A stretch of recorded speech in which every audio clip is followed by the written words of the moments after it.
High বন্ধুরা, আবার একটা রেসিপি ব্লগে তোমাদের সবাইকে স্বাগত। আজকে দেখাবো পটলের কোপ্তা।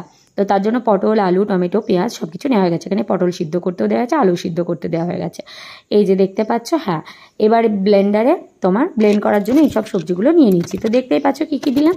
তো এগুলো দিয়ে দেবে এবং ব্লেন্ড করে নেবে। তারপরে এই যে সিদ্ধ হয়ে গেছে পটল আর আলু, সেটাকে ভালো করে মেখে নিয়েছি। তার মধ্যে আজওয়াইন দিয়ে দিয়েছি, কুচিয়ে রাখা পেঁয়াজ এবং লঙ্কা দিয়ে দিয়েছি। তার সঙ্গে লবণ, একটু কর্নফ্লাওয়ার, একটু চালের গুঁড়ো, ব্যাস মেখে এবার গরম তেলে ভাজো। এই বড়া কিন্তু তোমরা নর্মালিও এমনিও ভেজে খেতে পারো, খুব টেস্টি হয় কিন্তু। দেখতে পেয়েছো, এই যে দেখো কি সুন্দর হয়ে গেছে।